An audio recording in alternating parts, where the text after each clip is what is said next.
Welcome to What Keeps Us Going, the podcast that redefines hope, joy, and resilience for people of color, one story at a time. I think it's great. Yeah? Yes, sir. Yes, sir. You know, I saw you earlier pulling up, and I saw VSU. I mean, I have an understanding of what VSU is, having lived in Virginia for some time, but can you tell us about VSU? Yeah, man. VSU stands for Virginia State University. It's probably the one and only college I applied to in undergrad. It's really good. I went there in 2015, my freshman year. Majored in agriculture. Was there for a little bit. But then I wanted to transfer to a different school to kind of get a different experience. Yeah. But I ended up going back, and it was really one of the best choices of my life, to be honest with you. Yeah, but it's a real good school in Petersburg, Virginia. There we go. There we go. So you said it was one of the only schools you applied to? Yeah, I was a knucklehead in high school, to be honest with you. Really? Yeah, I was a knucklehead. I ran track, I did football. Yeah. I had a good experience doing that. It was kind of okay. But then I ended up getting into it with my football coach. So I kind of only had one thing to do, which is track. So I went down to visit, talked to the track coach, and they was like, okay, if you can keep your act together, everything's good. Just come on. So I did it. Went there for the first year. Listen, collegiate track is a lot different. It's a lot different than high school track, but lost focus and it just ended up focusing on the book. So Okay. But, All right. Well, how did you even think about applying to college in the first place? honestly, man, in the high school that I went to, so I went to a high school called Armstrong in Richmond, Virginia. And it's an inner city school and doesn't have as many resources as some of the other schools around the area. So to be honest with you, only maybe like 3 or 4 colleges even came to talk to us, which is crazy. But I had a college counselor by Ms. Jones. Her name is Ms. Jones. She ended up, she went to UVA, and she saw that I had the potential to go to school, so she was, really stayed on me about applying. Yeah. I really didn't understand the purpose of it at the time, to be honest with you. But I was like, you know what, I need to figure out what's next. So I filled out the application to Virginia State, filled out the application to a few other places, and then that was it. So you go to Virginia State, went there for a year. You wanted to try something different. What inspired the trying something different? Honestly, man, when you come out of high school and you don't have any work experience or any like education, there's nothing else that you can really do. I know I didn't want to end up like working at McDonald's, which is nothing wrong with that, but I kind of wanted more for myself and my future to see what's going on. So, and also too, my grandmother did a really, really good job of articulating what college was for. And it's really a place that you can kind of grow and develop and find your interest and figure out like, what you meant to do in life and what you want to do. So when she explained it to me like that, it made a little bit more sense. And I took school very serious from that point on. I also had a teacher named Mr. Janey too, who spent a lot of time. He went to Yale for graduate school. So he spent a lot of time instilling to me like, the value of education and the doors that they could open up in different things. So I was like, okay, so. But that's kind of how I decided to go. And it was the best decision, to be honest with you. Like, I had a good time there. But I feel like with a lot of people, and what really brought us to the conversation today, the journey wasn't linear. It wasn't as if, your counselor sat you down, talked to you about schools, a couple schools visited, you throw in your application, go to VSU, 4 years later, you're done. There was some curveballs were thrown. Curve, of course. Yeah, so even me making it to high school in the first place, so a little bit about the backstory. I grew up in a couple different places, but I originally grew up in a cult church in North Carolina with my mother. Hated it. It was a terrible experience. After I ended up moving away from her, I ended up moving with my father, and I ended up being in foster care in Philadelphia. After he abused me for a while. So I got out of there, then I bounced around the foster care system. When you get into the foster care system, you go to something called the 30-day shelter.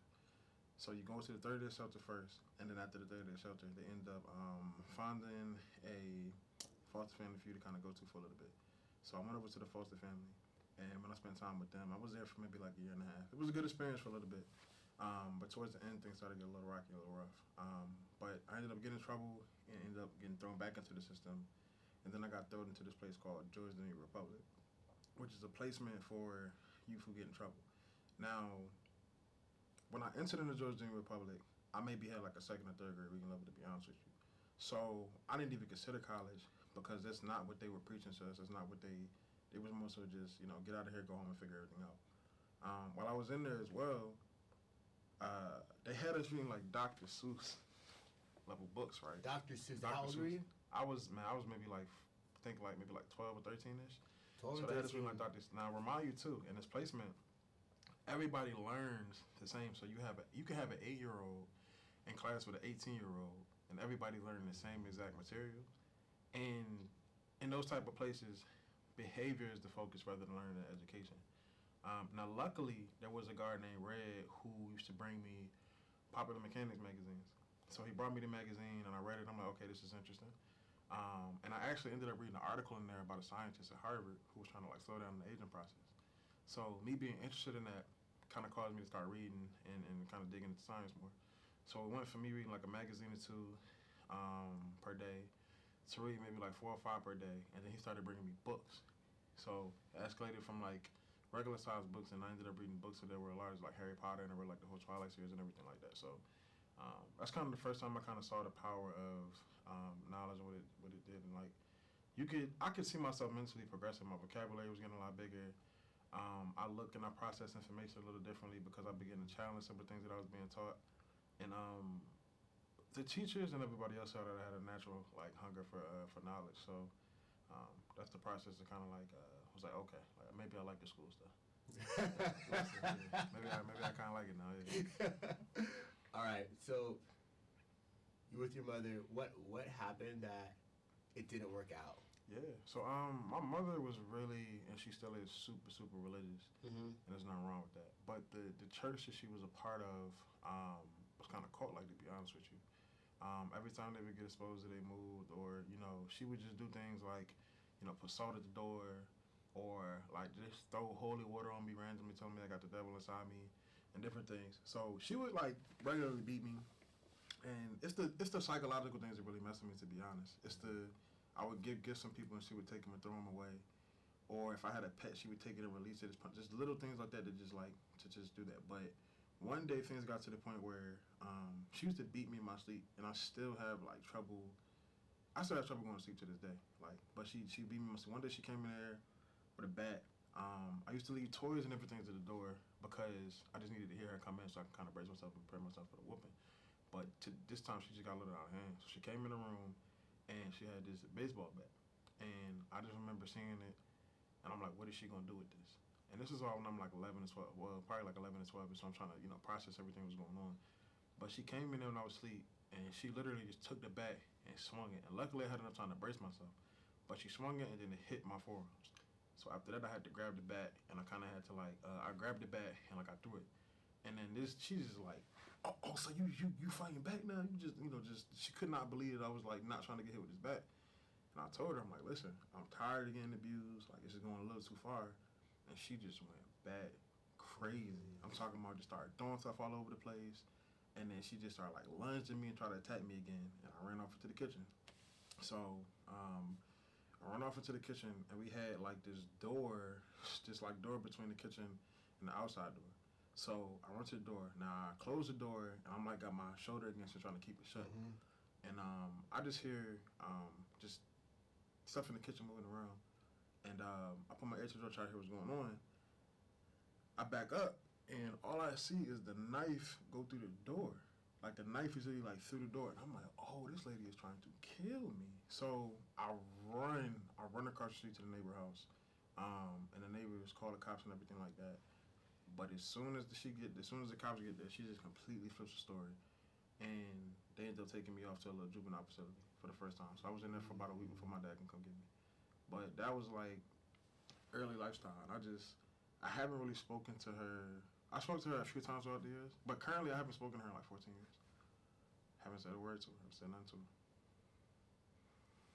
Damn. Okay. Mm-hmm. And then from there you go live with your father. Yeah. So there, living with my mother, my father. Well, living with my mother, she used to always say my father wasn't. You know how they are. Not how they are, but she would just say like this whole bunch of negative things about him, like he doesn't want you, all these different things. And of course, when I talked to him, I would visit him probably like once, maybe twice a year. He said the complete opposite. So in my head, I'm a young boy. I'm thinking I'm about to go live with my father. It's about to be the time of my life. Yes. He about to go have fun all the time, 24/7. I'm thinking everything's cool. But when I went to go live with him, I started to notice like from day one, he was like extremely controlling. Like got to the point like my dad would not. He gave me a cell phone, but with the phone, he took the texting off the phone. He restricted the texting. And then the weirdest thing about living with him is he did not want me talking to girls. Like would not. I'm talking about a girl left me a voice message one time, and I got one of the worst ass whoopings I ever got in my life. He just did not like want. And one thing about my dad I can say, I'm not gonna say all negative things about it, is that he really pushed and forced education on me. He wanted me to focus more on getting good grades and picking up skills, rather than worried about sports, because he wouldn't let me play sports either. So rather than worry about sports and just other things, it just didn't make sense. And it kind of made sense because he played football back in the day, and I guess he, had a shot at making it, but he didn't, and maybe had some distractions. So I feel like he did that. But at the same time, he was just extremely abusive. So, like I said, my mother was more psychological. It was physical, but she wasn't as strong as him.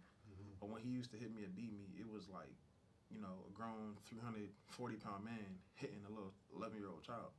So the beating started from if I got a bad grade, if I got anything below an A, it was over. I used to be at the schools begging my teachers, don't do that. You know what I'm saying? Like I'll do the work, I do what you need me to do, but they didn't quite understand. But yeah, that was it. And then even little things like me grabbing a yogurt out of the refrigerator without telling him, he would get mad. So he was super controlling. But the tension really started to pick up between me and him when his girlfriend at the time started noticing the abuse. Her name was Afia Lane. I really wish I can get a contact with her. I'm just trying to find a way to get in contact with Afia. She's probably married though, so her name probably changed. But she was getting her PhD in, I think, psychology or something like that. But she started noticing how abusive he was, and she began to like speak up and say things. And I don't know what happened between them, but I think she noticed I don't know if she noticed the bruise, she just noticed the way like how I was acting. But she talked to him about it, she talked to me about it, and he kind of was like, don't talk to him about what's going on, whatever. So one day he got mad at me for it was like a winter break or something like that. It wasn't a winter break, we had some snow days, and he got mad at me because I told him I didn't have any homework to do. He's like, oh, there's no way that you don't got homework, you always got homework, whatever, you lying. So he kicked me out. But he kicked me out, and he did not let me in the house for like a week. So it was the middle of a snowstorm there. And I had to stay outside for like a week trying to figure out what's going on. The building supervisor saw it, and then at nighttime, he would let me come in and sleep in the office there. So when it got to like the second or third day, they called social services. When social services came, they brought me up to talk to me, and I went up there to the office, and I told them what was going on. And my dad was like, if you ever tell him anything like that again, I'll kill you. Also, too, this is the thing, and this is the reason why I don't talk to a lot of my family members right now, too. My family members knew what was going on because I would call them. I would say, hey, listen, he's beating me really bad. He's doing this, and the third. I need y'all to help me, come save me, whatever. And I told him one time that I felt like he gave me a concussion because he hit me so hard one time that I blacked out and I just could not. Like, I had a mean headache for like the next 3 or 4 days.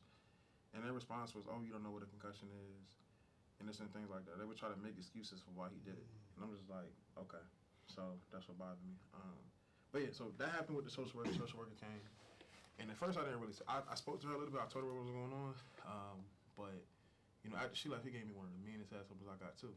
So I hadn't spoken to the social worker in a while, and then one day, I think I came home, and I didn't have a bad grade, but I think my teacher said something that kind of threw him off a little bit about me not being interested in paying attention in class. And I remember getting home thinking everything is cool. I had good grades. I'm like, okay, whatever. And this is all during middle school.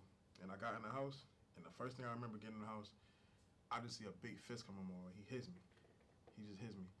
Now, remind you, when I'm living with him, we're staying in like a high rise. So it's a 1-bedroom apartment. I sleep in a closet, and he got the outside space with the carpet and everything like that. So I walk into the door, he just hits me. He hits me so hard that like I fall against the door.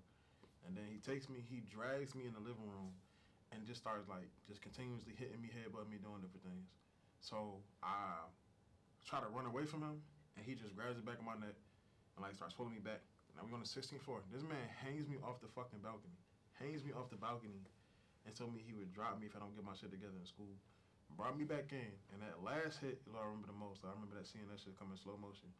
He swung and like he hit me so hard that like I just remember, man, I just felt like I felt pain for like a brief second, then I blacked out. So he knocked me out. I remember waking up in the closet, and I don't really remember like what. I remember waking up in the closet. That's it. And then I don't remember like what happened before that. Him dragging me to the closet, putting me in there. But I just remember waking up and he's like, "Go to fucking school." And I went to school. So never mind, I gotta walk a mile to school. So I'm walking, everything like that. Now as I'm walking, I see people just looking at me like, oh, like you know what I'm saying, just giving me looks. And Philadelphia is a place you see somebody you don't really talk to them. So I'm walking and just people looking at me. I'm just like, what are they looking at? What's going on? And it didn't hit me till I got to class. So typically, like everybody in class, they joking, playing, throwing paper balls around the place. It's like a wild scene. I get to class and everybody just freezes. I'm like, what's going on here? And then almost every girl in the class started crying. And the teacher was just like, she just looking at me like, oh my God. I'm like, what's going on? She was like, she didn't ask me what happened. She didn't do anything. She's like, come on, baby, come on. So she took me down to the nursing office. And I don't remember, I didn't see my face until I looked in the mirror. But I saw it, and my right eye was just completely swollen shut. Like, I didn't even notice I really couldn't see out of the eye for real. So it's like, it was completely swollen shut. And then like when I went to the hospital, they told me I had fractures in my face and everything like that. But they saw it and they were just like, damn. So when that process happens, this happened like during the day. I was in school the whole entire day in the nurse's office. And then they had the social worker come out. Social worker came out and say nothing to her for like 3 or 4 hours. So I'm telling them like, I tried to tell the teachers about what was going on. I tried to tell my family and nobody was listening. They didn't understand nothing. So when she came, I was just so hesitant to talk to her. And I told her like, if I tell you what happened, then I'm gonna get hurt. You know what I'm saying? So, but black lady social worker, she stayed there with me until maybe like 3 or 4 hours later, and I said, listen, I said if I tell you what happened, you gotta promise that I won't go home. And she did, and she kept her word on it, and I respect her for it. But I told her what happened, and they called my friends down from the office that I was cool with, and kind of let them talk to me and different things like that. And then from there, they put me in a 30-day shelter.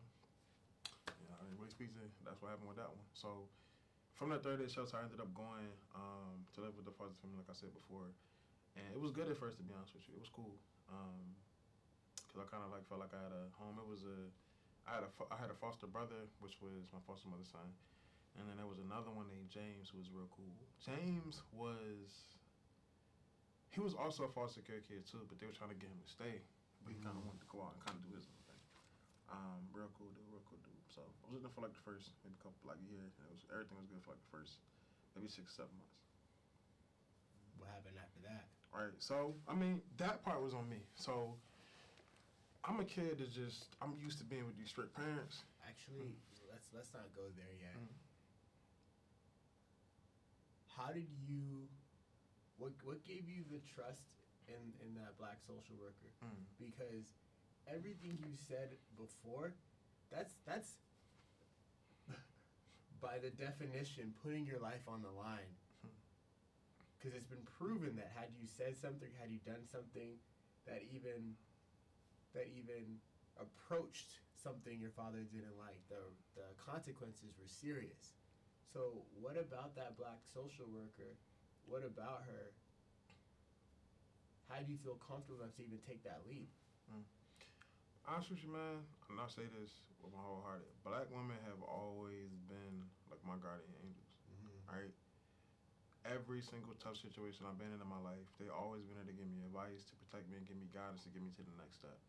So when I saw how visibly upset she was, when I saw how guilty she felt because she didn't take me out of the home the first time when she saw the signs, even though I knew she wanted to, but she couldn't. When I understood that she had a caseload of 50 kids, when she really should be handling a caseload of maybe like 10 to 15, I started factoring all those things in. And I'm like, dang, like you could just feel the energy that she was not gonna go home until I told her what happened. Like, cause we had been there for like 3 or 4 hours. She's sitting there looking, she just waiting patiently. So it's just like. Something to me at that time could just tell that she just was genuine about making sure that I was good, make sure my safety was okay. And I really want to thank her to this day, to be honest with you. Yeah, it's been crazy. That's all I know. But yeah, man, it's different. And it's sad as I get older too to see how my social workers don't get paid or they're not appreciated or they're overworked. Yeah, I really don't know what with it because she knows if I would have went home that day, I think I would have made that one. I don't think I would have made that one because I had internal bleeding. I had a lot of different things going on that were just messed up physically from that ass whooping. And it's just like I don't think my body could continue to take that for much longer. Yeah. I really shout out to all the good social workers out there because I've had experiences with CPS and have seen the care, and I wasn't in a situation even comparable to yours, but having my experiences, and then growing up and knowing social workers and seeing how much they care and how much they overwork, but then hearing your story in such vivid detail just shows the need, right, for them in our system. I appreciate you sharing that. But now I'm curious about, you said you were starting to talk about how 7 months later, where you were living before stopped working out. Yeah. So when I got out, so you stay in the 30-day shelter for obviously 30 days, but I was there for like a month and a half because it's a lot of kids in the system and they gotta find some places. During the time of the 30-day shelter is pretty fun too for me. It's kind of like a Rufus world in there. We kind of govern ourselves and different things like that. You got some kids come in, they got some problems, come in and talking trash about it. So we got to keep the balance in it to make sure everything's good. It was an interesting time. I liked it. But transitioning to the foster care home, it's kind of skeptical to be honest with you.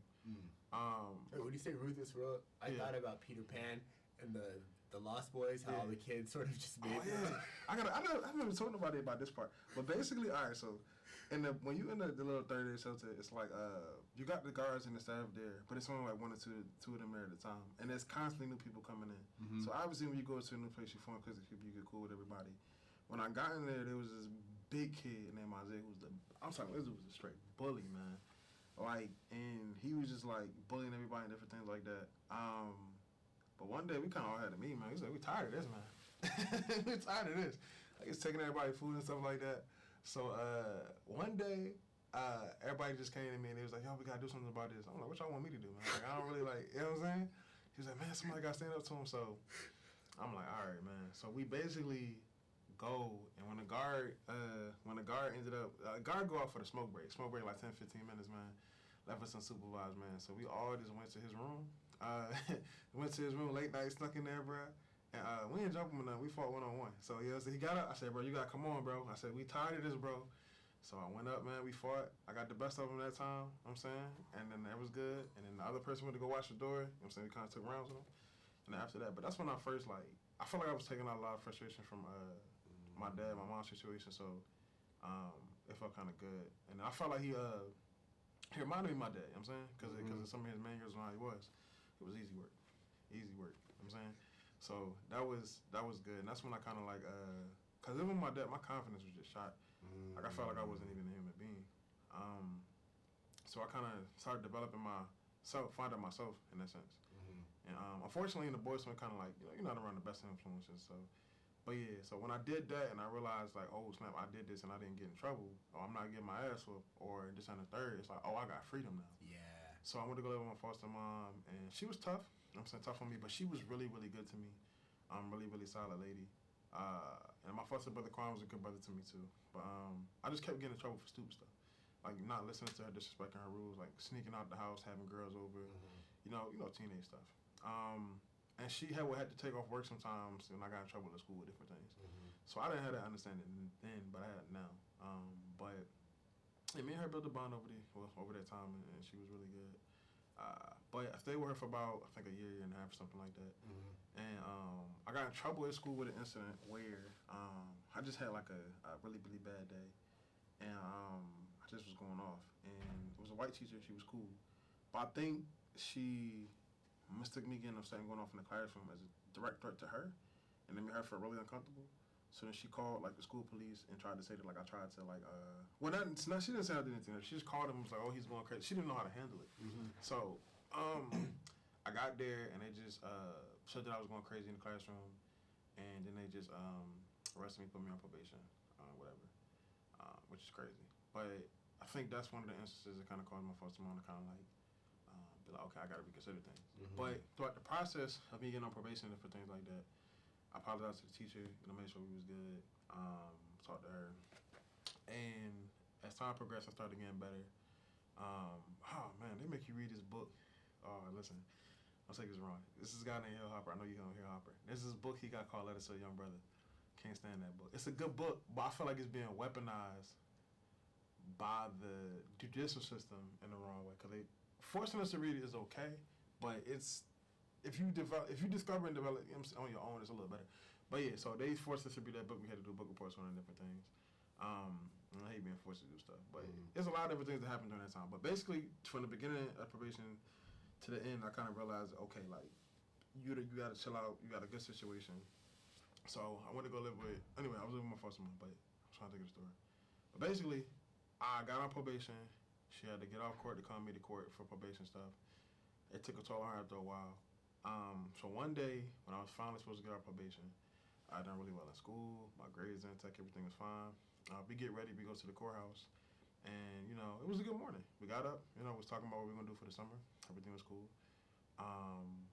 We're driving down to the courthouse. We get there, and the judge decided to see me. Now it's hard to get the judge.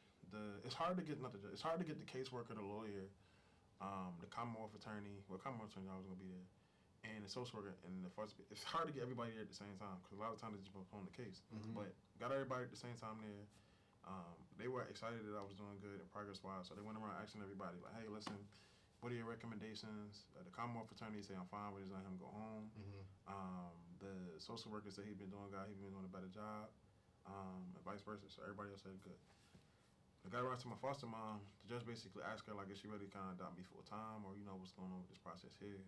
And then, almost like it's like a bad part in the movie, she was just like, no, I don't want to keep him. I want him to go back into the system. And that whole situation right there it's like time froze for real. Because it's like you understand the situation with my mom, you understand the situation with my pops. And then it's like, it was crazy. Like nobody knew it. So, I remind you, I'm going to court, I'm thinking I'm getting off probation. So I didn't have time to tell any of my friends, any of my people, like my family, nothing. Like they didn't know nothing that was going on. So she told them that, and everybody was just in shock. Like the whole courtroom just froze. Like what? And then the judge asked her, "Are you sure?" And she was just like, "Yeah, I don't know what y'all gonna do with him, but just take him," type stuff like that. That's not what she said verbatim, but that was essentially what she was saying. And I just remember being in the courtroom and I went fucking nuts. I did not know how to deal with that because we were talking about. I don't know. I felt like she had a brief conversation with me about stuff, but she never really sat down and had an in-depth conversation with me about what was wrong. And I felt like that's something that could have been solved with a conversation. And it's kind of messed up. So I felt heartbroken for that, man. But yeah, she just threw me back in. I'm like, damn. So I went off in the courtroom, got mad, and I just remember like them just taking me off. And at the Philadelphia courthouse, at the bottom of it, you got a little jail holding facility. What does that mean, though? You went off. Like do you remember? I was cussing, screaming. I was like, how could you do this to me? Like, why would you do this to me? Just crying. I just emotional. Everything that I was feeling, just emotionally, just came out. I was just like, why the fuck would you do that to me? Like, I just couldn't understand it. Cause why would you embrace me? Why would you take me in?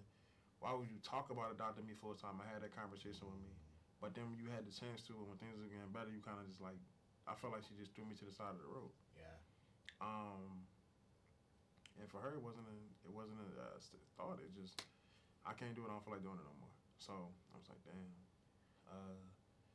I didn't even have time to hear where they were taking me, where they sent me to. So I'm down there in the holding facility thing, and they transport you to like this juvenile holding facility where you basically wait until your time at placement is ready. So I went down there, and I'm in there like, dang.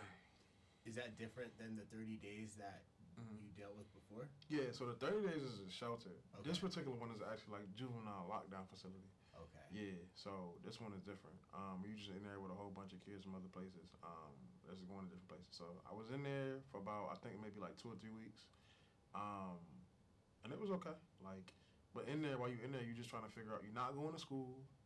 you just in there trying to figure out where they're gonna send you to next. So I started asking everybody around, like, where am I going to? And the staff told me, I'm going to Georgia Junior Republic. I'm like, okay, like, what is that? They're like, oh, it's a placement. I'm like, okay. So I'm thinking I'm going to, like, they told me that there's two parts of it. There's a normal part, and then there's another part. They didn't really say so much about the other part. So I get to Georgia Junior Republic. I'm sitting here thinking, like, okay, maybe I'm going to go to a better place. Hell no, bro. Where is this geographically? Georgia Junior Republic is in Grove City, so it's about an hour south of Pittsburgh. Okay. Yeah, so, now remind you, so when they come get you, they basically say, get all your stuff, everything is ready. So you get in a van, and you go went to Philadelphia to Grove City, which is about a 5-6 hour ride. So we get in there, they shackled you up the whole time, too. So you shackled up, talking about ankles, no, I don't know if they had my ankles shackled.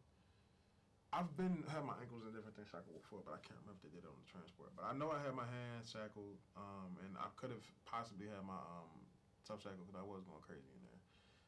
But they took me over there, and I remember getting to George Junior, and I just remember it was like about 6 big ass white boys. I'm not gonna lie to you, man. Like, so all the staff members there, I asked either the particular time that I was there, they were ex-Marines or they were ex-police officers, or they might have just been from the area itself. So I get there, and they basically tell me, we ain't taking none of that shit you got going on here. They said, this is not a vacation, whatever like that, and they set the tone immediately. I got into there, and the first night I just stayed up. I didn't even go to sleep for like the first 2 days. But yeah, you kind of go in there and they introduce you to everybody. But basically they put me in an isolation unit. So I had to stay in my room 23 hours of the day. I could only come off for 1. And it was just, I think I was able to get past that because it wasn't too far away from how I was living with my dad. So I got there and I'm like, okay, like, I've been through this. I've seen this before. So I went in there. I'm like, damn. So they put you in the room. They give you your little, give you like a sweater and some shorts and everything like that. They're all the same color. And they give you these slippers, and that's it. Spent some time in there, and the things I saw in there, crazy, man. Crazy.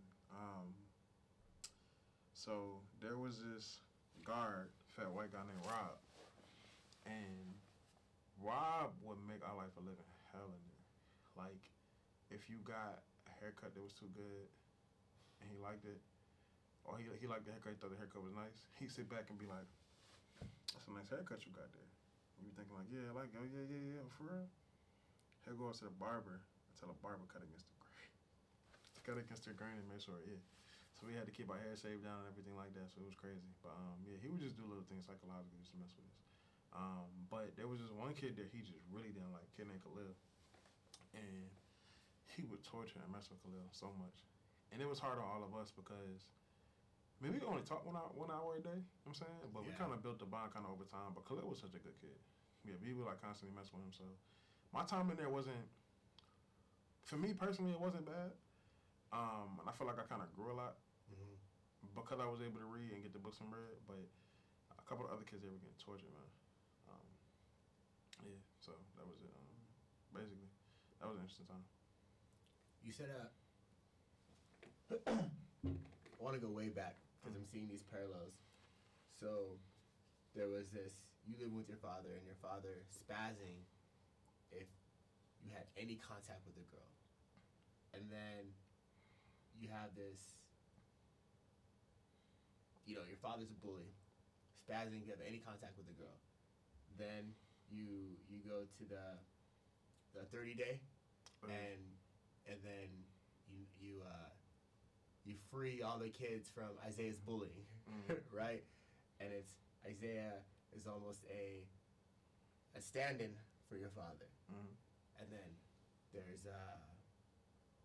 like a new birth of you, right? Although as you said, that wasn't the best of environments, you found a bit of confidence, and then with this confidence turns to a little bit of freedom. And then it's cool. I've got my confidence.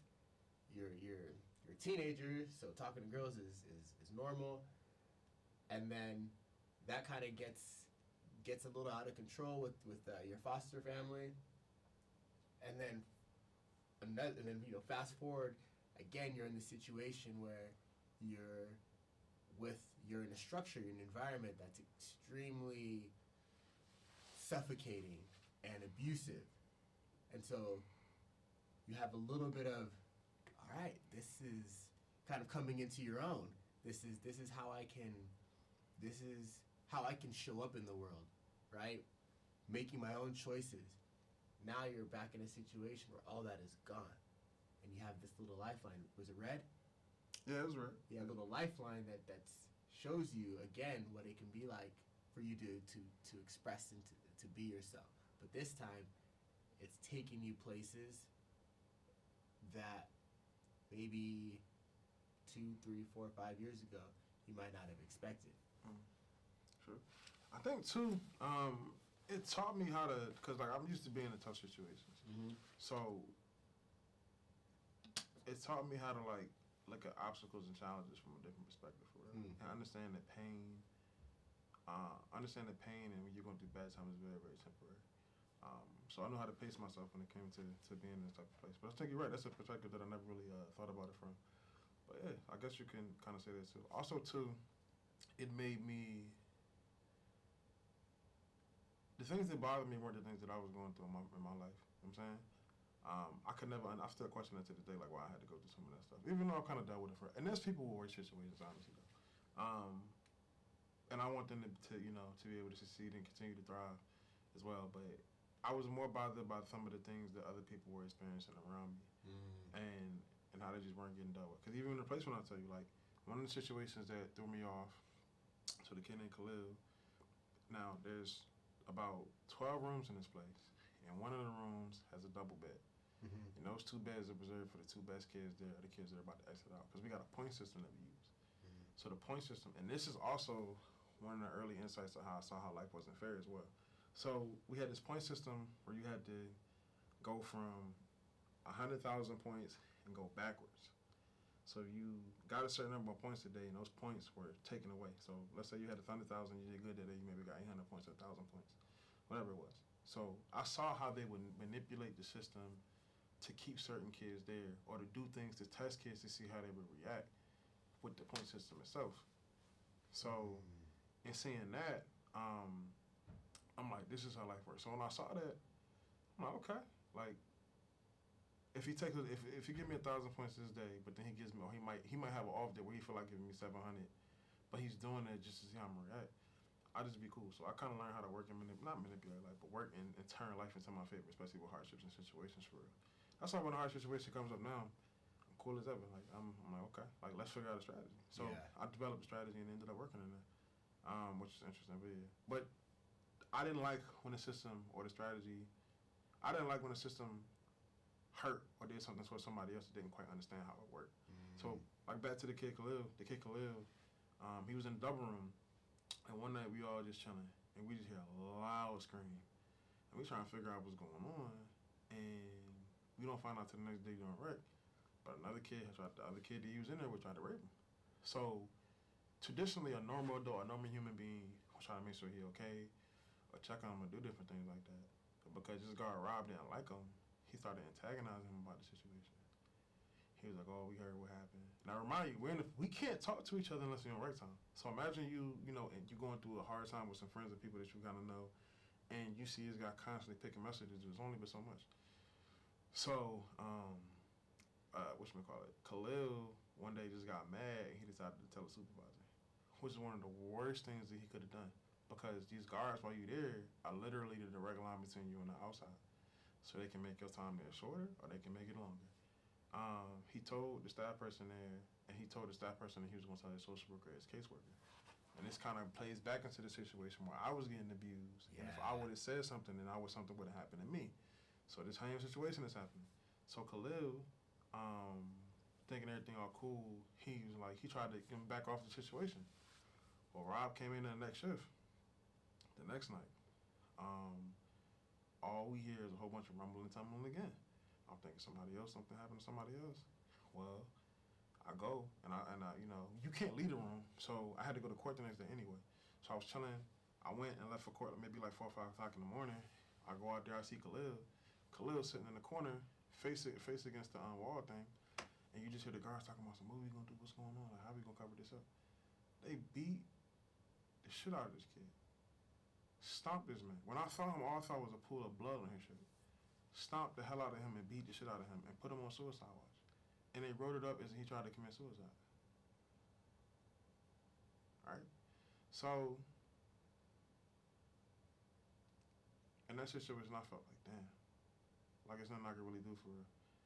And it also taught me to, like, hey, listen, life is not fair. Like, you can, I personally figured out how the system worked, and I kind of, like, knew what to do and what not to do, but it's because of other situations that I've been in and some of the people that I've been around. So I'm like, okay, but Khalil couldn't get it. He didn't really understand it. He was a good, solid kid. He was a nice person. But unfortunately, that's how it happened. And I ended up going to the next unit the next day and different things like that, so I don't really know what happened to him now. I wish I can get in contact with him, but yeah, man. I think the early part of my life showed me that life is extremely unfair and that you have to have a good strategy to kind of get out of everything. And that part of my life just did a lot of damage. Throughout these moments, it's time with your mother, time with your father, the time in the system. How did you have actually, not the time in the system, because I think it was red, but the time with your mother, time with your father, how did you have the courage or the stamina to, keep developing, to keep persisting? Honestly, and this is what I'm keep emphasizing throughout this interview too, black women. So when I was in the placement, I ended up getting in contact with my grandmother. Mm-hmm. And my grandmother was so heartbroken about what was going on. And she just was like, when she was a lawyer, but she was the type of person, when she got started on the problem, she would never stop until it was finished. Mm-hmm. And as soon as I figured out that she knew that I was going through and she understood what was going on, I knew she wasn't going to stop. I knew she wasn't going to stop until she got me out, for one. And then for two, I knew that, because I spent a little bit of my life with her too, maybe actually the majority of the beginning part of my life. But as long as I did what I had to do, I was good. And then she was going to make sure I was good. So that gave me the faith to get through that situation. There was also another lady there named Miss Tiffany in the placement. And Miss Tiffany was this tall, she's probably like 6'2" black lady. And like, she was like a mother figure to all of us. She wanted to focus on rehabilitating us and to make sure that we got the resources that we need to get through tough times and everything like that. Mm-hmm. She had a heart, she had a kind. So I think a combination of my grandmother and Miss Tiffany, I knew that I was in safe hands as far as getting out of that place. I just knew I couldn't get in trouble. But throughout every part of my life, there has always been a black woman to kind of be my guardian angel in that sense. In that time, so those two were it. But yeah, and then failure is not really me personally, I feel like I hit rock bottom, so I wasn't really nowhere to go past that. And I'm always trying to think of how can I get out of the situation, how can I get in a better one for real. And then when you so used to going through messed up stuff, it starts to become normal. Mm-hmm. So I have a harder time actually dealing with happiness than I do with hard times. Like if I went outside and I found out I got my car get towed, I'd be cool. I'm like, okay, like let's figure this out. But if you went outside and something good happened to me, I was happy. I have a harder time processing happiness than I do anything else. Mm-hmm. So I guess I'm kind of still dealing with that, but I don't know. Just got used to the messed up stuff. I want to come back to that. Mm-hmm. In terms of timeline, so after you leave, how long were you there? Dang, I was there for maybe like 6 or 9 months. Then you go to your grandmother's?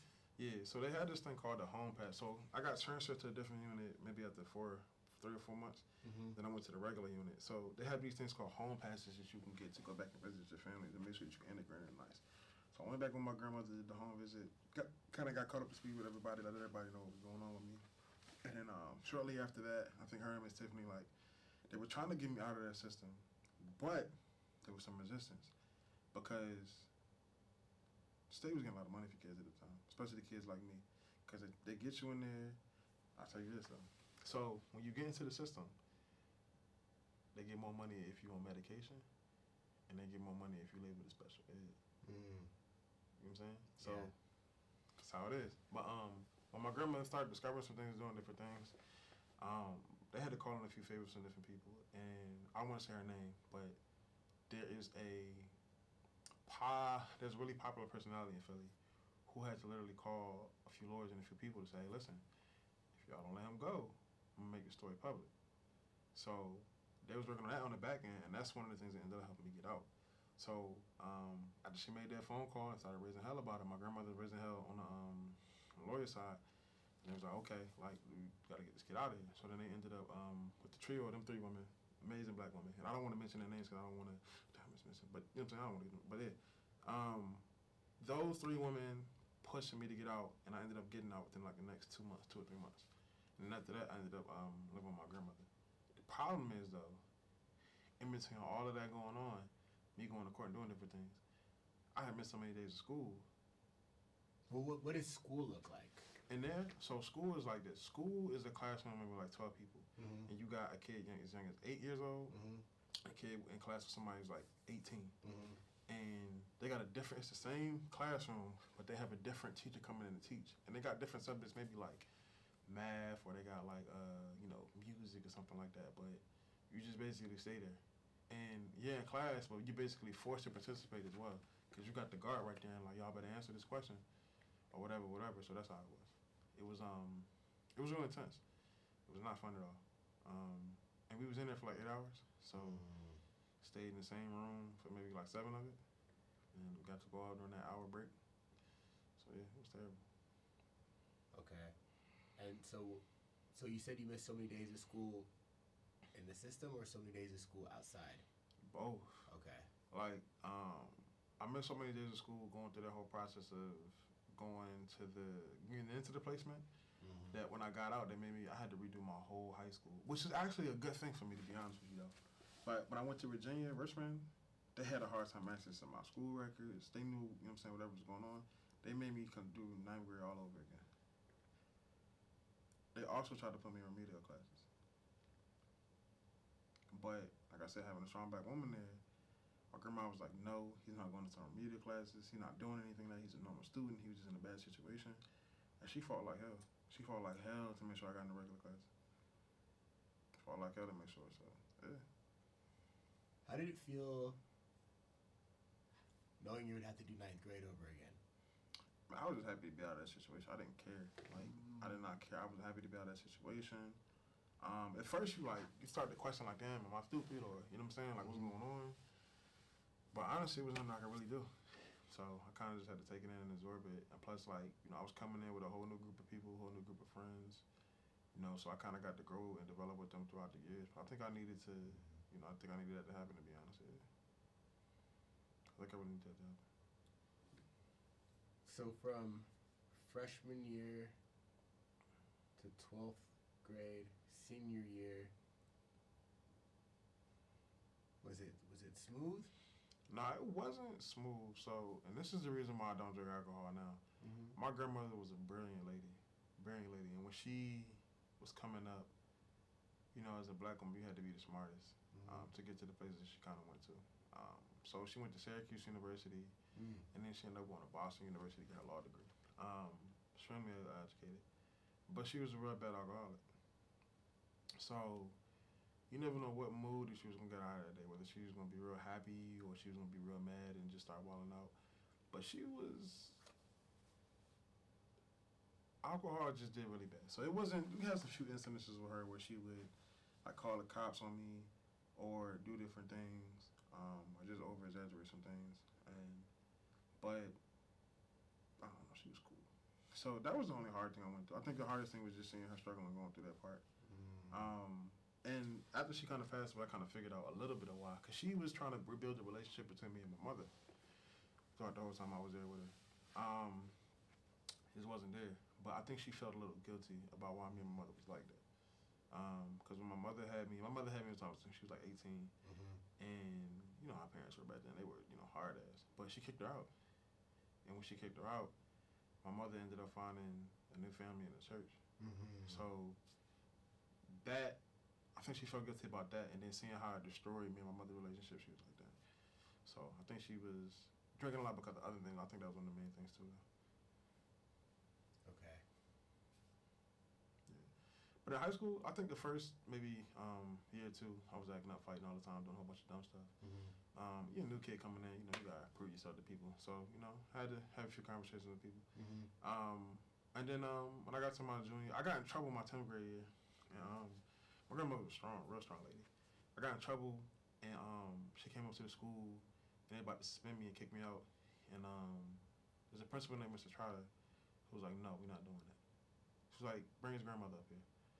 I'm like, "Shit, damn." So they bring the grandma up there. They bring their grandma. They bring the grandma. I'm like, "Damn." So I'm sitting up there like I'm prepared for her to like cuss me out and do us in the third, whatever. Cause that's what she does. But she didn't. We got in the middle. She just started crying. I had never seen her cry before. Never seen her cry. And that shit broke my heart. I'm like, damn.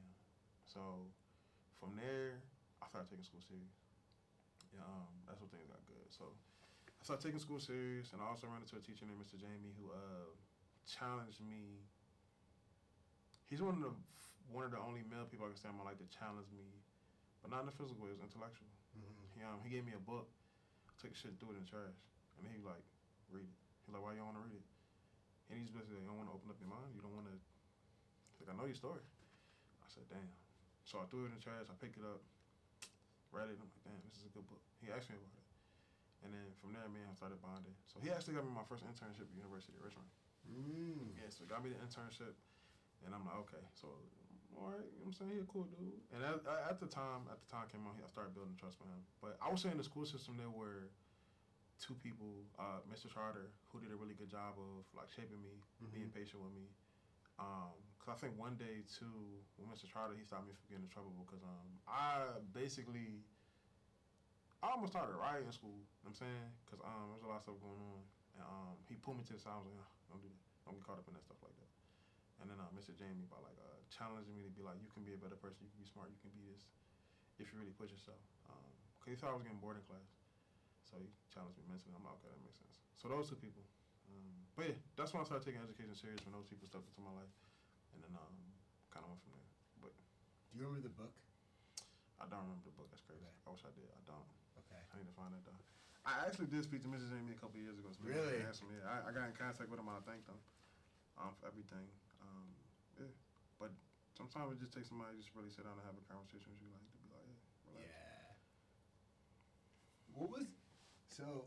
I'm thinking back to my own time in high school, and you can make a name for yourself in different ways, right? You could have clout in different ways. You know, some people it's athletic, some people it's the way they fight, some people it's their charm or charisma. You know, the funny person. Some people it's academics. So for you, I'm hearing there was a couple things there. You know, a little bit of charm. You know how to hold your own, right? And then sports. But then you started talking about taking education seriously. So what was that like in terms of your own identity and how people responded to that? Yeah. I mean, it's different. In the inner city school, I'm not going to say education is right. I'm not going to say that. But we don't have as many resources as some of the other schools do. Because, like, in Richmond, the crazy thing is you have Armstrong, and then, like, maybe on the other side of town, you have a school called Maggie L. Walker, who's ranked, like, number 4th in the nation for high schools. So it's different. But I don't know. I just, I started to see, like, after I got the internship at the University of Richmond, I got paid for that first time. I get paid for doing something that I'm interested in. And I get paid for just putting together a presentation to talk about it, research-wise. I'm like, okay, that seemed pretty cool. Plus, the way that people treated me, the way they looked at me when they heard I was doing it, or how excited I felt like my grandmother was when she heard about the research I was doing. That's kind of like, that positive reinforcement right there was different. And I feel like the only other place that I got in that was probably sports, too. So I think that might have been it. But also, too, I think I don't know what happened with my dad going pro or whatever like that, not going pro. I saw how bad that hurt him. I saw that. And I also saw how hard he pushed education on me. I think he was trying to get me to understand that the intellect will take you a lot further than your physical stuff. And that, body-wise, like, yeah, I was going to just see, wanted me to get like a tangible skill that nobody could take away from, so I understand that. I think that kind of took on me over time, too. So I think those are the main things. But yeah, man, I mean, I don't know. I didn't really think it was an internship and the people around me. And then, in high school, college is what you're supposed to do next. So, Did you have, did your friends, did they go to college? Some of them. Okay. Some of them went to college. All of my close friends, you know, typical. Like, I'm not gonna say typical story. I had a few friends that died. I had a few friends that went to jail. And out of my friends that did go to college, I personally think they're doing the best. But a few of them did. Yeah, a few of us did. Yeah. The friends who died and went to jail, was that in high school? Was that while you were in college? It was after, so it was while I was in college. Okay. And throughout the years. And to be honest with you too, to transition into like the next part of the life itself, I didn't really appreciate Virginia State my first time around. I really didn't. I felt like I was coming from an environment where I've been around enough black people in my life. The time where Virginia State was at during the time that I went there just wasn't good. Like, you know, a lot of drugs, a lot of activity, a lot of stuff going on. And there's stuff like that on other college campuses, but that's just the environment and the landscape that it was in when I went there. And we had a new president come in, and he just completely changed the school around. You know, we had like these raids the first year, and just like, you know, when new presidents come in, you know, all your favorite teachers get taken out. You know, it kind of, you know, he bring his own people, which is good. And I just don't think I understood what he was trying to do at the time. And it kind of was like, oh, like I need to kind of get away from this. I was so used to chaos my whole life. I'm like, I don't want this to be my college experience. So I left and I went to a school called HBCU, and Virginia Commonwealth University, and a PWI and an HBCU are two different things. At HBCU, the culture is like family. The teachers, if you're not coming to class, why aren't you coming to class? What's going on? Or it just felt like home to me. When I went to the PWI, I felt like another number. And I was there for maybe about a year, and I flunked out. Failed out of there. I had to worry about getting a job, and I had to worry about finding a place to stay and different things like that. And I was more focused on those things than I was school. And I was still trying to find myself too, so it just wasn't a smart move for me to kind of like transfer to VCU. But I did that, and then I ended up homeless for about maybe like a year and a half. When I say homeless, let me clarify this too, because this didn't necessarily get clarified as a news report. But I was homeless, sleeping in my car for maybe like the first couple months, and then I finally convinced my grandma to let me. She had this abandoned house in Southside, so I wanted to go stay in the abandoned house for like about a year. And it was no running water, none of that. And I had to go to like the gym and take showers. But I felt like I needed to hit rock bottom again to get me back going. And there's people who like reached out to let me stay and different things like that. When it got too cold, some people would come let me stay the night and different things in the house. But I didn't want to rely on nobody else. And I felt like I kind of had to just find my independence. So it was a tough time mentally. But I really needed to go to that, to be honest. I really did. So, yeah, but I was doing all types of weird stuff. Like I was, you know, trying to find weird jobs here and there, or nothing like that. But I was not like that. But I was doing everything. I was applying to like, I applied to the military, man. I applied to all types of stuff, and nothing was clicking, man. Nothing was clicking. I was real low on money, man. I had to struggle to find something to eat. Luckily, the girlfriend I had at the time was kind of helping me out. So I kind of made it through. And then a friend of mine was applying to this internship at Capital One called the Catapult Program. I'm thinking like, okay, this sounds good, you know, no degree requirement. It was specifically designed for kids who didn't have college degrees.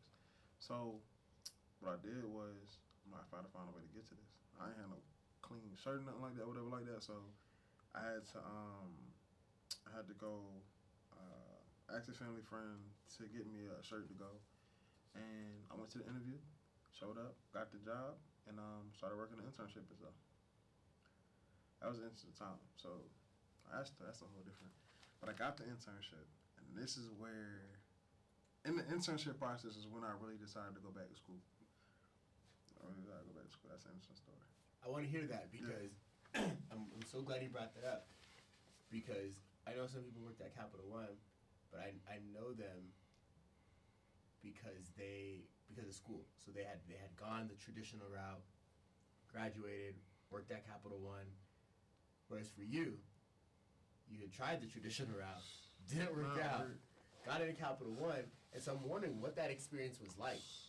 Listen, I'm gonna be real with you, and the crazy thing is actually one of the projects that I'm working on in class for my impact and design. So the Catapult program was the Diversity, Equity, and Inclusion Initiative created by an executive. I'm not gonna say his name. Really good guy. He created it with the best of intentions. He saw a problem. He's one of those people like, I see a problem. I don't want to keep talking about it. I actually want to step in and do something. Right? Real good dude. And the program must be effective because it's literally on the ESG report.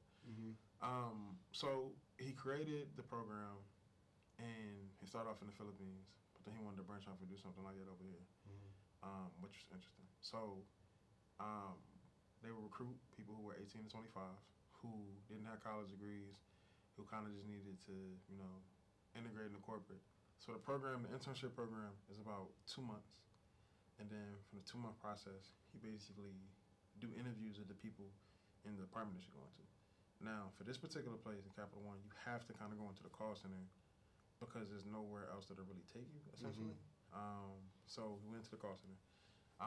The internship program itself, I really want to give a shout out to John, to Rosetta Wimbush. They did a really, really good job of helping us integrate into corporate itself, because there's a lot of unspoken and unwritten rules, especially when you come from the areas that we come from. You know what I'm saying? Like, if you got a problem with somebody directly, me personally, I like to go to that person, because we grown people, I feel like we should talk. In corporate, it's different. You don't go to them, you go to their manager, or just different little things like that that we just didn't know and weren't aware of. They did a great job preparing for this. They taught us about financial literacy, like, I'm making nothing now, but you're about to come in and make a full-time salary. So let's talk about different things you can do, like the Roth IRA. Or, let's talk about savings and different accounts you need to have to kind of keep yourself floating and finance and different things. So they taught us the life skills that we need to kind of integrate and, whatever. So now the program was good itself, but the issue is that we got to meet a lot of powerful people there. Well, not the issue. One of the main perks of the program is that we got to meet a lot of powerful people. So we got to meet a lot of executives, a lot of vice presidents, a lot of directors from across the company. And these people were genuine. They wanted to come in and give us real advice about, how to do well in the company.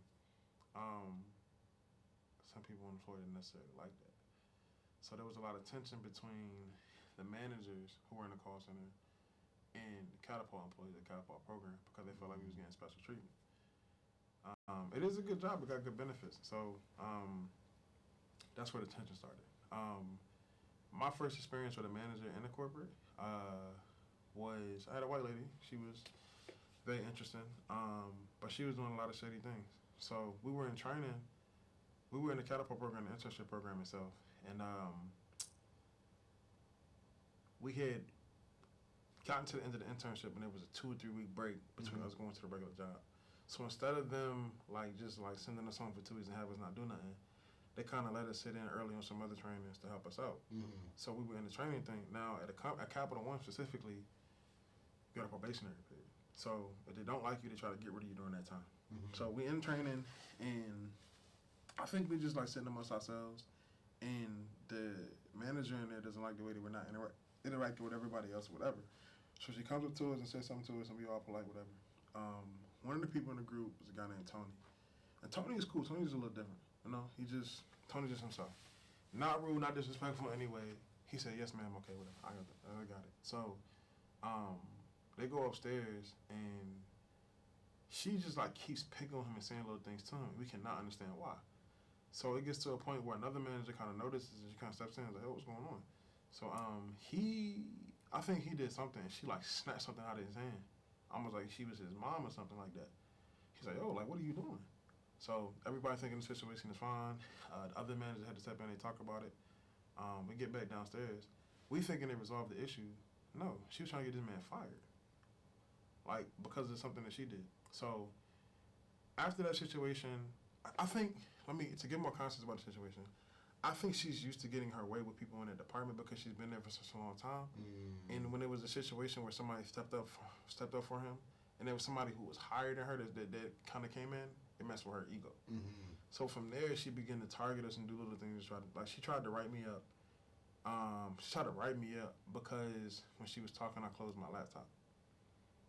And it's little things like that. And she was like, oh, you have to write this up. Now, what she messed up at was she lied to me, and she told me that her boss and her boss's boss don't like me and they won't be gone, and that they feel like I'm being rude and disrespectful. So I wanted to go ask him, because I knew him. I said, oh, well, I apologize I didn't make you feel this way. And I talked to him, and they were like, I don't know what you're talking about. So she was trying to manipulate the system to try to get us out of there, because she felt like we were getting special privileges. She was trying to do it by any means necessary. Mm-hmm. So after they had a couple incidences with us, and it started to become a pattern, then that's when they took notice, and they ended up letting her go from the company. Mm-hmm. Now from there, the other managers felt like, okay, well, she can be here for that long. How are our jobs safe? How can we address issues with the catapult program that we have without worrying about getting fired? Yeah. So I think that's where the tension kind of came, and it was just like an all-out like internal war in my opinion. Because then out of every catapult cohort, maybe 1 or 2 get fired. Now it's not all the managers first. Some of us that come through the program, some of them just aren't ready. Mm-hmm. Like, I mean, if you show up late for a job, anyway, I don't care where it is, you get fired. Right. But I felt like it was a lot of intentional targeting to some people in the program. And I can't speak to everybody's experience because it's a lot more crazy stuff that's going on. Mm-hmm. I can only speak to the things that I saw. But that was my experience with corporate. But I would say this too. Now, back to the situation, when I'm in this tough situation, I always know how to put together the strategy and get through. Mm-hmm. So I found a way to start getting employee of the month and all these different things. And they heard about my story. They started marketing my story. I started doing talks in different places. I had a good relationship with the catapult program, and they wanted to show the success story and me kind of getting through and making it because I did a lot of good things with it. I got my life back together. I got my apartment. And that's what the program was intended for. The part that started bothering me was when I wanted to go out for promotions to different places, and I was getting denied. Or I was trying to join a special resource group or something like that to try to, because you got to get on special teams to make yourself stand out. I started getting denied for some of those things. And that's when I'm like, okay, I'm doing everything that I'm supposed to do. Now something isn't right here. So then I started looking behind the scenes and reaching out to a few people. Not only am I being targeted, not only am I being held back, but there's an ultimate reason why, and they can always use this against me because I don't have my degree or my education. Right? So, there's other people at the company who've been able to be successful and get through without degrees.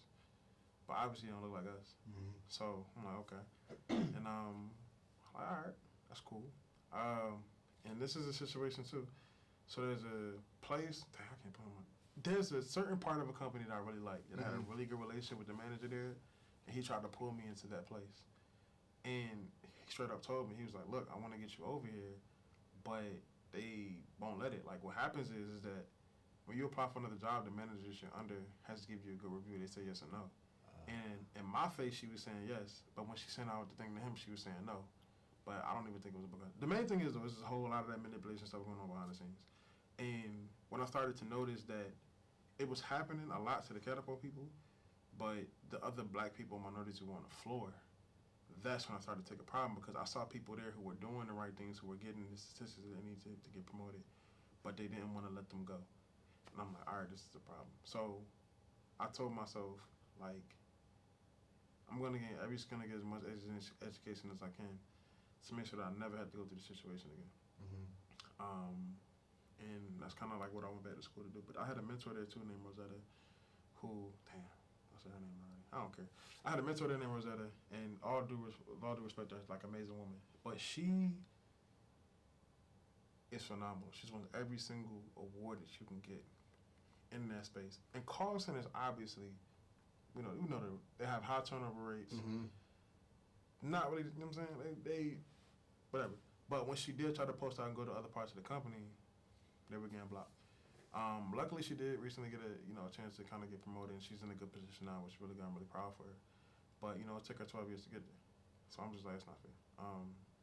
But seeing the people around me who were good people, seeing them not get promoted,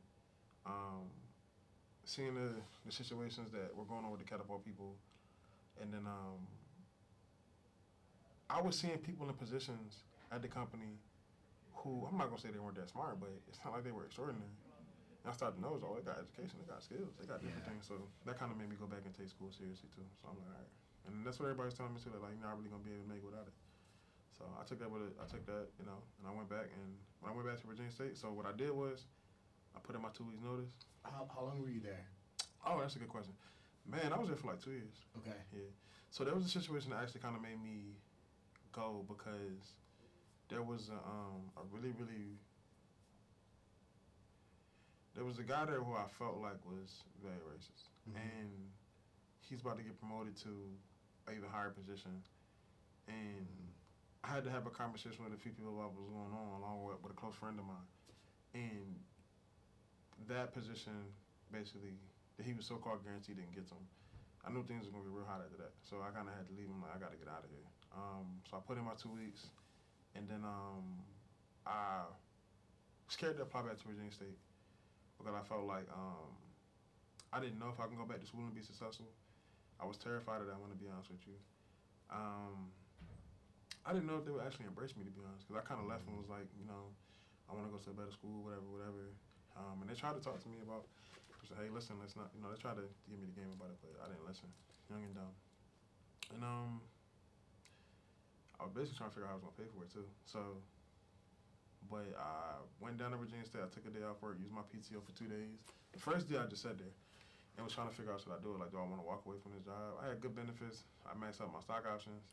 Everything was cool. I was only making like $35K. To me that was a lot at the time, though, because I really felt like, I felt like, you're living in an abandoned house. Yeah, so it's different. Yeah. I felt like it was good money, and I'm like, man, this is a hard decision to make, because I got the people in the catapult program who kind of want me to stay, continue to drive with the program.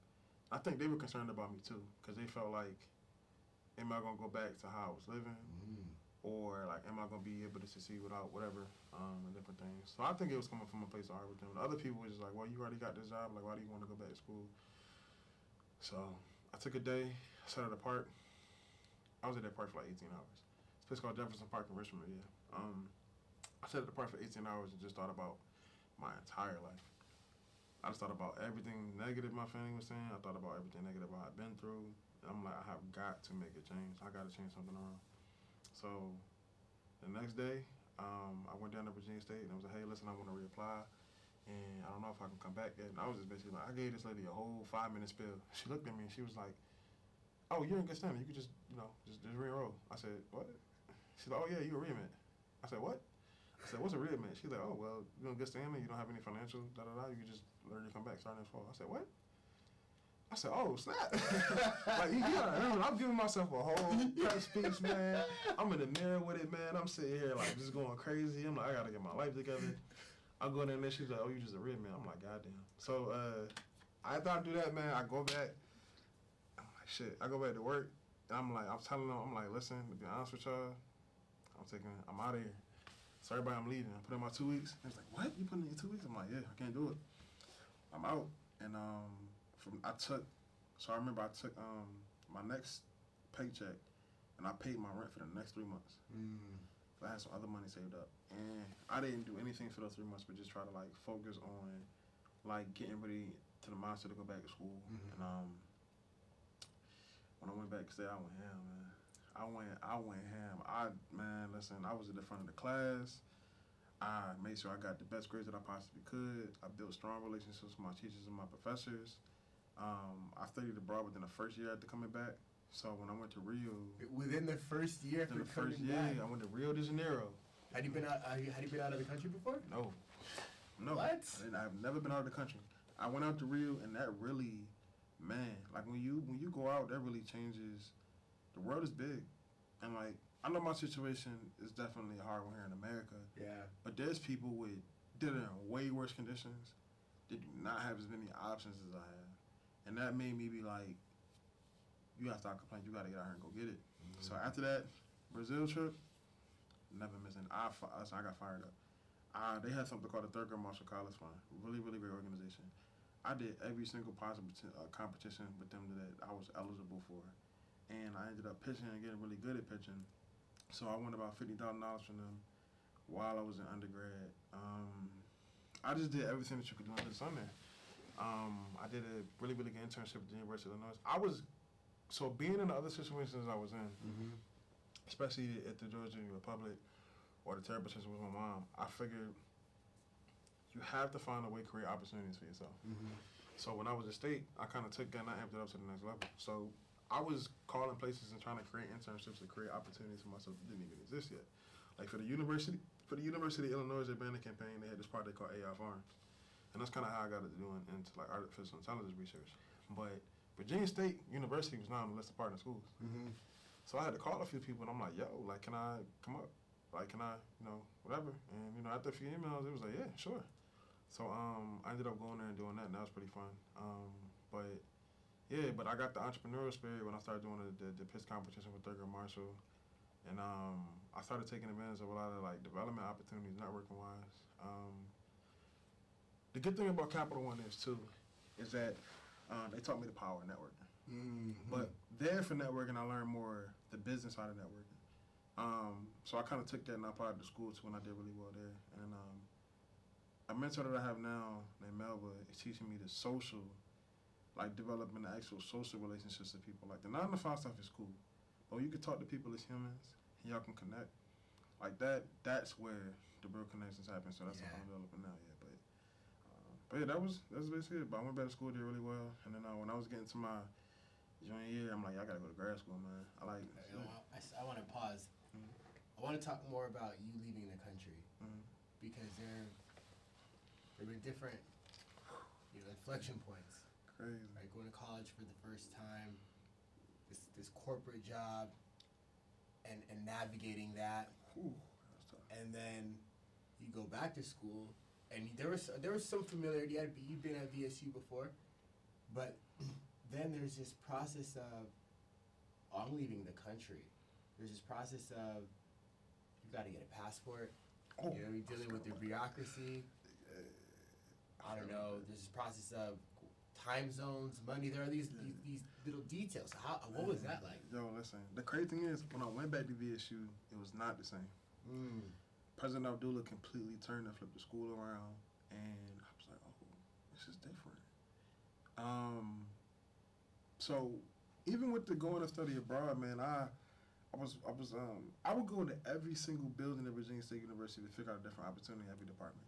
So I was walking past, and I went past this office, the study abroad office, and I go up there, and I just start talking to the lady. Her name is Ms. Morgan at Massey and Sample at the time. I talked to him. I was like, "We can study abroad?" He's like, "Yeah." I'm like, "How does it work?" And once I figure out how something works, I can kind of go. I just need to know the process, and I got it. So she was like, "Yep, this is what you do." I said, "Oh, really? For real?" I said, "Dang." So I asked, I'm like, "So what's the best one to do?" And there's like, "Oh, you should think about the Rio trip." I'm like, "What's going on with the Rio trip?" So CIE had this deal where you could study abroad for like $800.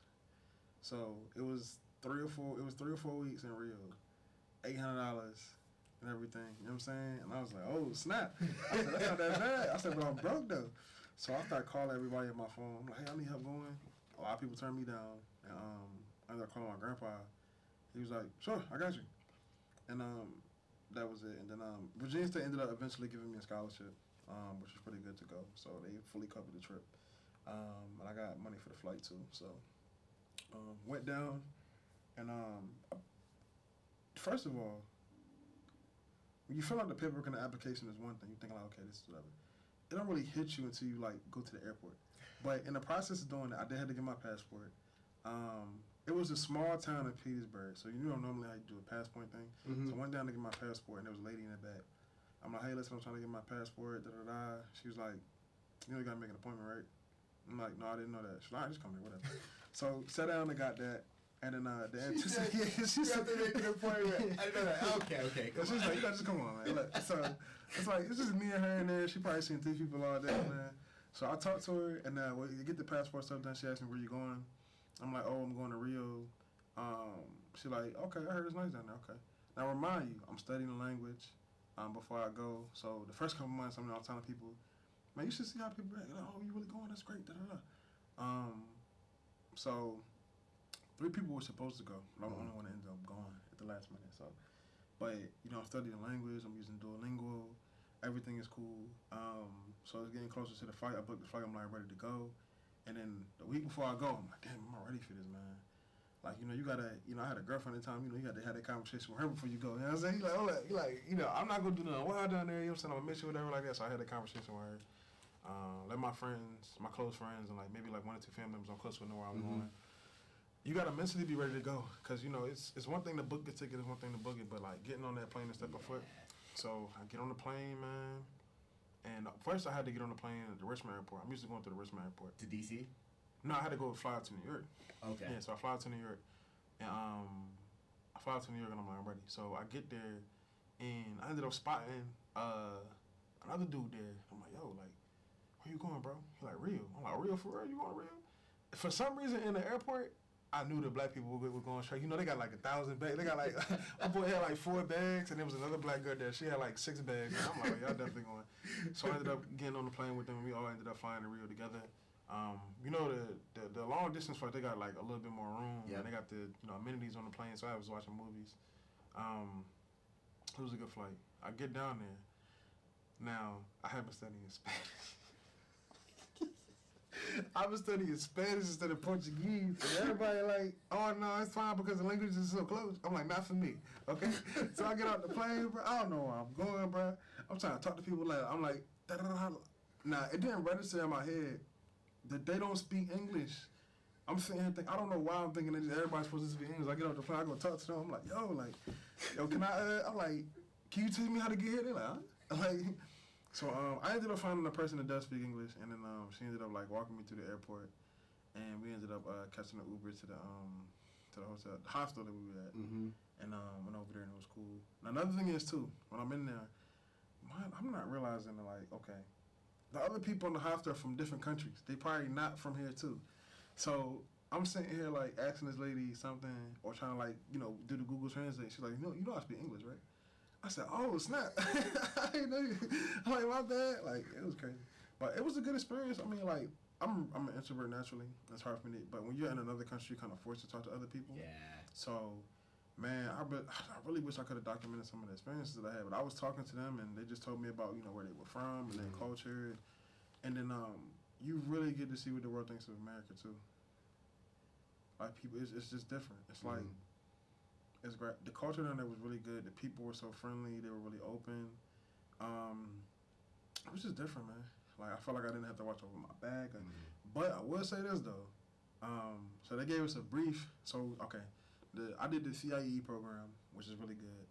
But went in there and they gave us a brief about what to do, what not to do. And this is New Year's, right before New Year's. So we went out for New Year's. Everything was cool. Everything was great. Now, the black folk, we stick together. I'm saying this is why I think more black people should travel. But, black folk, we stick together. It was nonverbal communication here. Something happened, we got each other, everything good.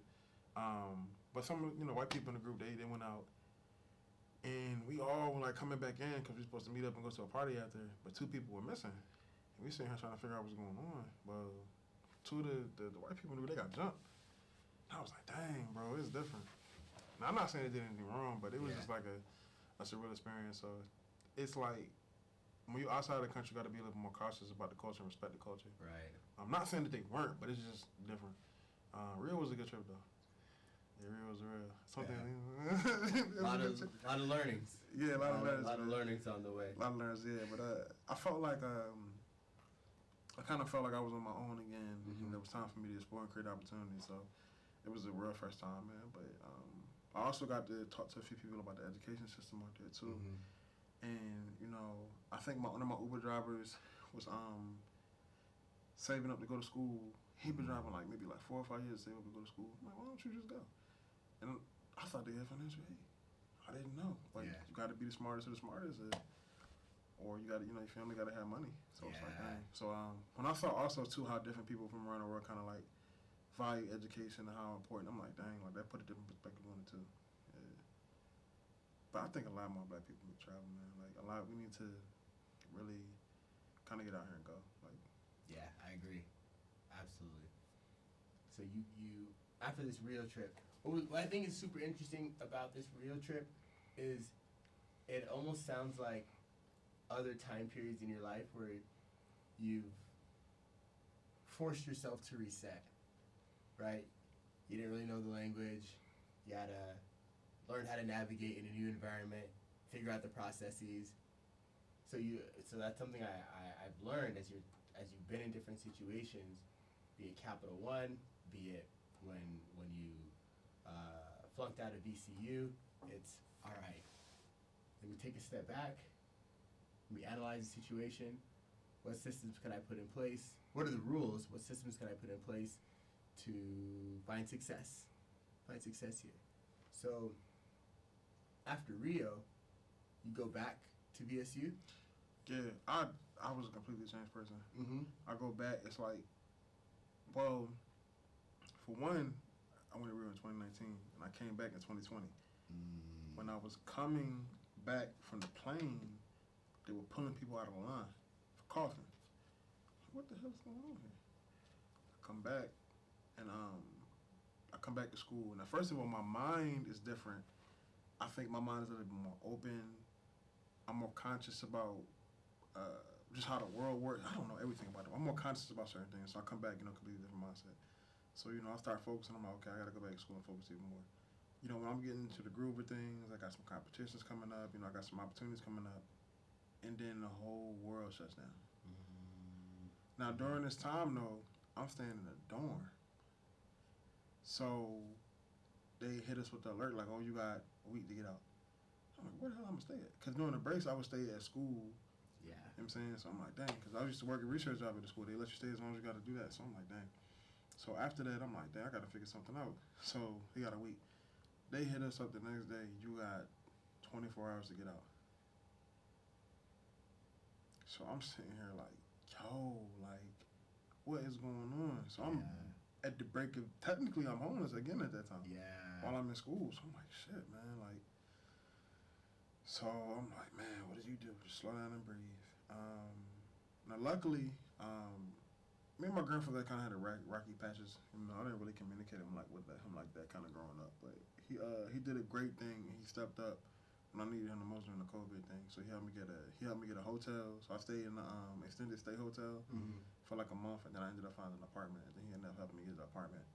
So I appreciate him with that one, and it kind of like helped me like float throughout that time. Cause I don't really think I would have been able to make it through, and it was crazy. Basically, we ended up making it through that time, and COVID. But COVID I did really well during COVID because I felt like it was my back is against the wall. I don't know what's going on. This is an unfamiliar situation. Let me assimilate. Let me adjust. So during that time was when I racked up the most money out of that $50,000 because I was like, okay, I can't go to this competition, but what I can do is I can be in 4 or 5 different conferences doing 4 or 5 different business pitches at the same time and pitching the same thing.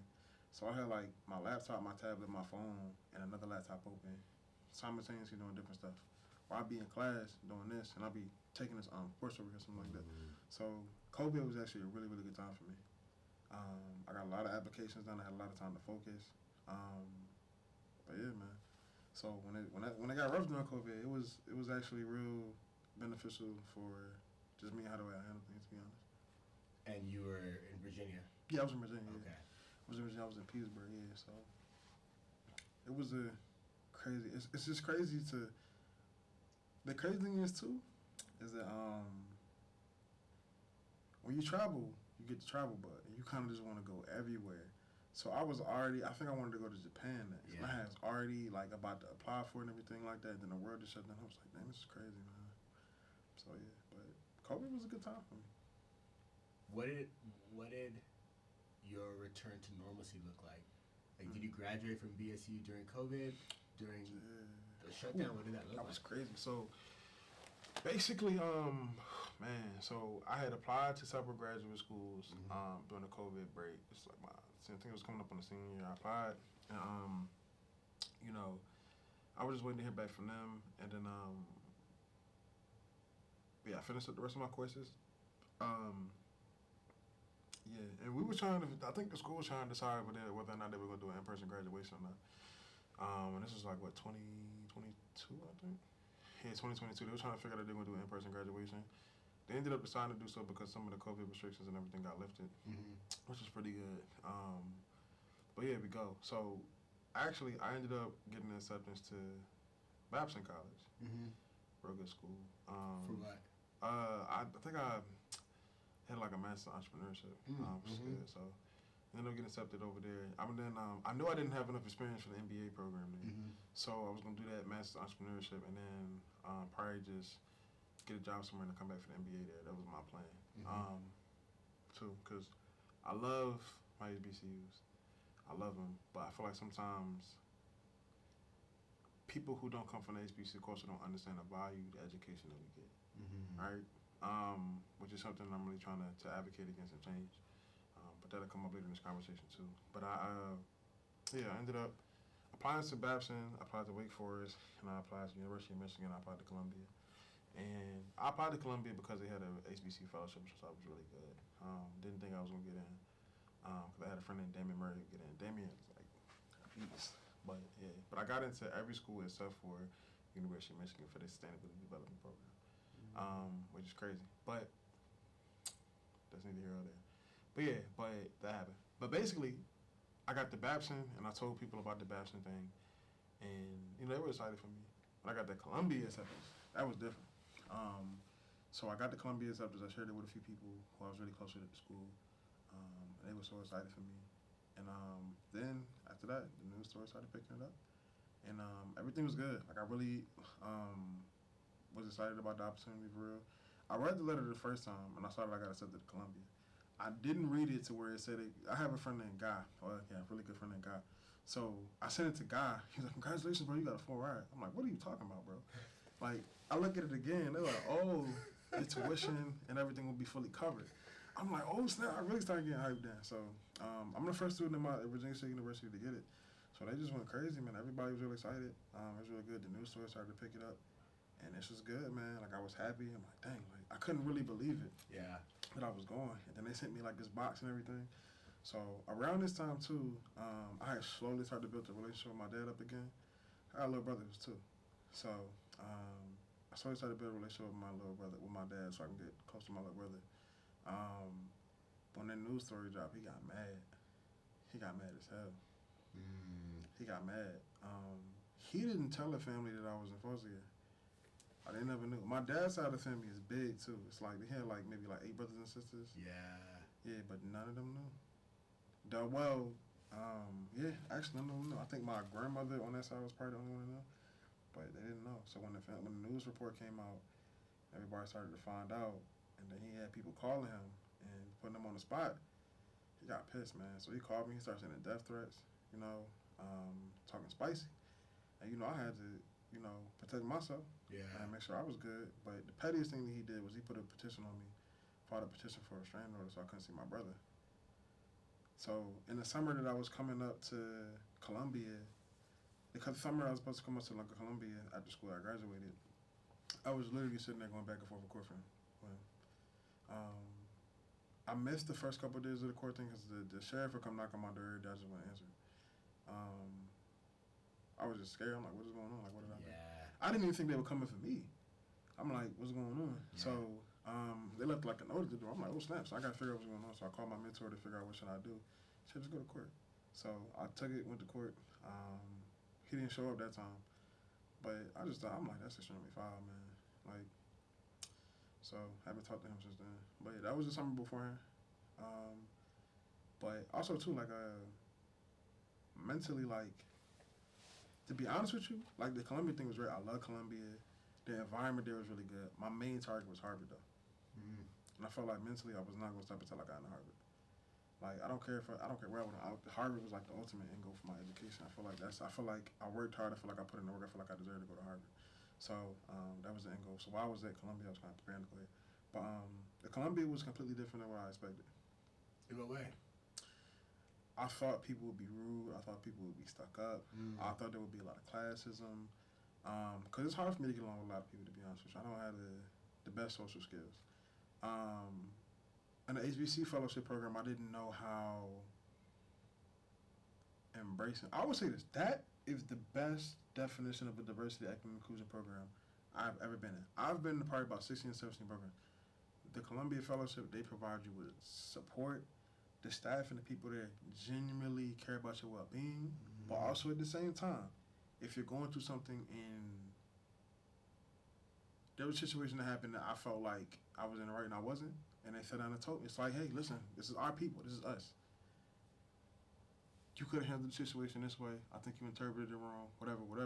I'm like, cool, I apologize, whatever. So I feel like culturally, that was the best way to get integrated into the Ivy League space because it's different. Like, coming here is just like, it's not a lot of us here. You kind of come here, it's just different.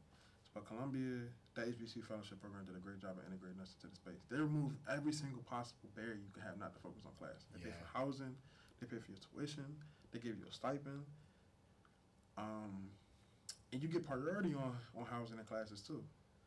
You get to sign up for them first for that one. And then on top of that too, you got to meet some of your professors before you even went to the program. So they did such a great. I mean, I've never seen anything like that. Yeah. But there's really no way I could have felt there because they made me feel at home. It's like a family. And there's not too many things that I would stop. You know, if they call me and say, "Hey, we need you to speak here, do this," I would stop what I'm doing and go do it. Yeah. So yeah, that program was really, really good. And I think my experience here hasn't been the best because I felt like it's hard to measure up to what that program can do, what the HBCU fellowship program can do. But yeah, that's all it is. You talked about sharing your story. When did you feel comfortable sharing your story? You talked about, the first time I heard you talk about it was at Capital One. He's like, they heard your story, they liked it, they wanted to promote the Catapult program, and then, you know, VSU, liked your story, Columbia. So when did you feel comfortable starting to share your story? Yeah, I felt comfortable.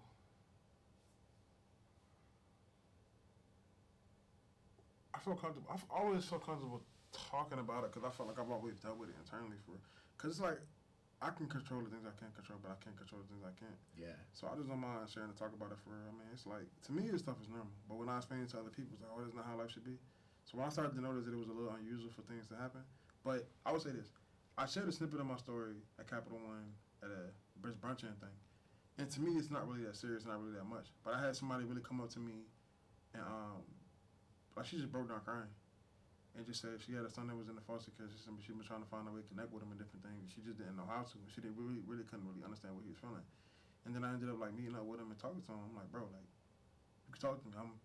This is not, you know, like, yeah, I talked to him and like it was like, okay. So when I started to see the story could possibly impact, but that's when I started feeling comfortable too. And plus, I mean, I feel extremely comfortable now. I mean, I feel like like I said, my goal is to get to Harvard, man. I'm here, and a lot of people look at people with the Ivy League, they put them on the pedestal, which is fine. These are some really, first of all, these are some of the most amazing, smart, bright people I've ever met. But I'm just normal, man. Like I'm just that kid who went through a rough life, just happened to be blessed with opportunities to get to where he needed to go. And the guardian angels throughout that whole process have been black women. So that's how I look at it. But I guess that's one. Well, now that you're here, what do you want to do? So, the first thing, to be honest with you, for this program, I feel like the Ivy League space needs a lot of work when it comes to diversity, equity, and inclusion. I would say this. This is why, me personally, why it's important for a lot of minorities to get more into academia in some places and different things, especially places like here. When you come here, you don't come to Harvard just to be a regular person. You come here to be a leader and an innovator. People are going to take what you say. You know what I'm saying? Like, use this to really support evidence and facts and different things like that.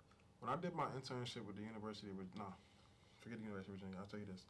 So, I did a program for Pennsylvania called the Scholars Program, the Penn Scholars Program. I forgot the direct name of it. But it was a PhD scholar program where they identify people who will be really good candidates for PhDs. We get into the program, and it's diversity, equity, and inclusion. And I get on a call, I'm the only black person on there. Not even that.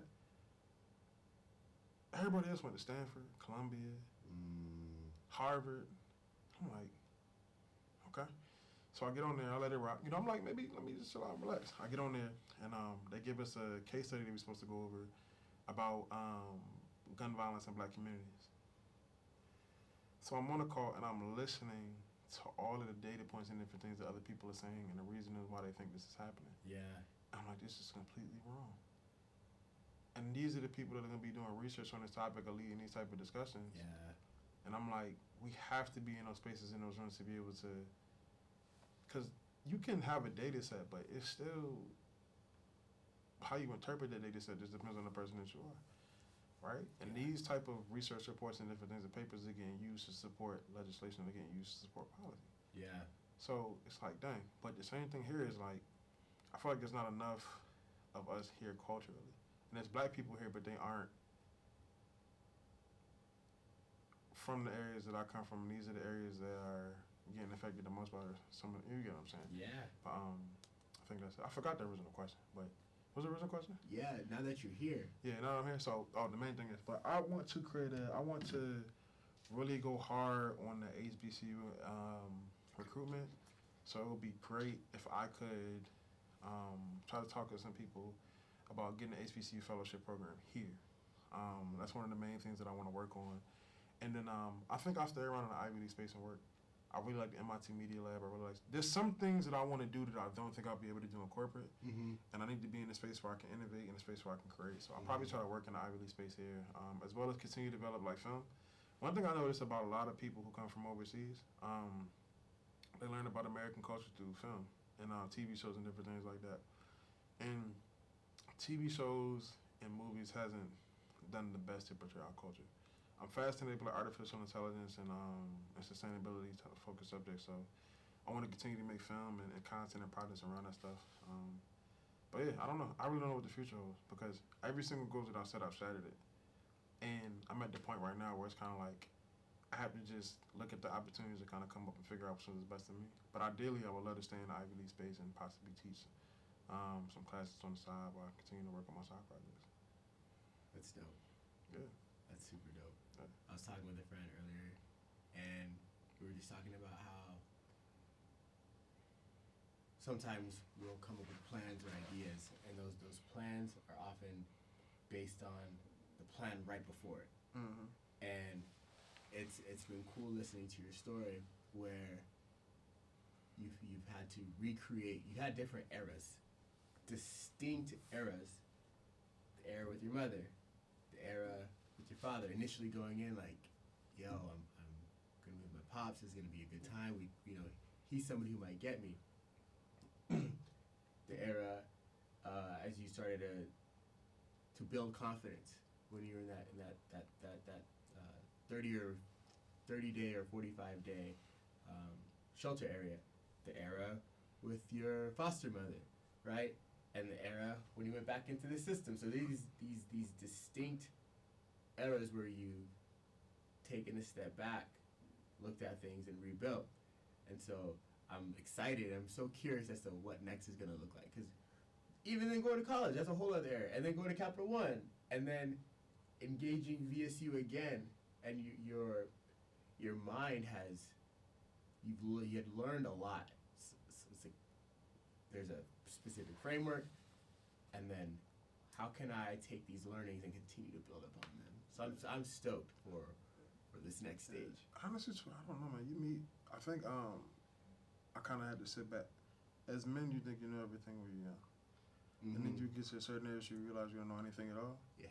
And I feel like I love the process of learning, and I feel like I'm at that place where I know I don't know anything at all. Mm-hmm. So it's an exciting new journey to figure out like what's next. To be honest with you, because in a place like this, you just got to sit back and embrace the opportunities that come. You never know who you can meet. True. You never know what could open up. Yeah. So that's the beauty. And like I said, I love meeting people like you and a few other people in the program who can really sit down and take the time to give me their perspective about just life in general, man. Because I don't know much, man. I don't know what I've been shown, and there's so much more to learn. So I learned a lot from this conversation. Yeah, honestly, though, man, it's really beautiful, man. But another thing I want to say too is I really want to do a lot of advocacy work for HBCUs, man, because there's been certain situations where I've had conversations with recruiters who were told specifically not to recruit from HBCUs. Or I'll tell you this too. So one time there was a meeting between Virginia State University and UVA University, and in the meeting they were discussing the research for logistics budgets for research. I think UVA's budget at the time was $800,000 plus. Guess how much Virginia State University research for logistics was? Not even close. $150. So, right, HBCUs need resources and strategic partnerships with different places, which they've done a great job of doing. Yeah. I just want to see more of it. That's it. This diversity, equity, and inclusion area. It's okay, but there's a lot more that could be done. Essentially, I love it. Also with HBCU students too, I love them. Like I'm gonna do a lot of work, going back and recruiting, talk to them, different things like that. But I think pairing the HBCU degree with an Ivy League degree is the perfect combination. Because PWIs, from what I've seen, they drill like the work into like the core. Like I think undergrad is like to get you to do like a general course of work. But from my experience, the PWIs have been drilling work, which is cool. But in that sense, I feel like they so concentrated on the work that a lot of the times they don't get to develop other skills. I feel like at HBCU, it's like the work is good. It's good. Like you got professors care about you, they're good. But you also get a chance to develop other things like, taking classes and learning my stuff from the classwork, but then also doing like side projects like pitch competitions or networking events and different things. Allow me to kind of like tie some of the project stuff and bring it back into the classroom and stuff. So it's just different. I think, in my opinion, a lot of the HBCU students I work with have kind of been well rounded, and it's been pretty good. But I just want to do that, just provide opportunities for them to kind of come to places like this. Kind of go from there. It's not easy though. No, but based on this short conversation, I think you're gonna figure it out. Yeah, man. Listen. I really expect you to go ahead and hire me. I'm saying, either that or give me a lot of money for my startup, man. Shoot. Give me a lot of money for the startup so I can get everything rolling. Yeah. That's good, man. Appreciate you. No problem, man. Appreciate this conversation. Appreciate you sharing your time, wisdom, and experiences with us all today. Appreciate you. Yeah. All right, man. You know the motto, man. Oh, actually, I have one last question. Of course. If you could say anything to yourself, if you could choose any of the eras, what would you say? Honestly, though, I would go back to, I think the parts where, I would say the parts of my normal life, my personal life, I feel like the way that I dealt with the way that the relationship that I have with my family isn't my fault, I would say. And some of the situations that I've been through haven't been. But what has been my fault is how I treated certain people in my personal life. So I would go back to the era when I kind of transitioned down to, I would say I would go back to Virginia State, my freshman year at Virginia State. Mm-hmm. And that's when I feel like I first had somebody that really cared about me, that wasn't a part of my family, who showed me like unconditional love. I did not know how to receive it or take it. Because I was so used to people who got close to me doing me dirty. And I would just say take care of the people around you who show you unconditional love.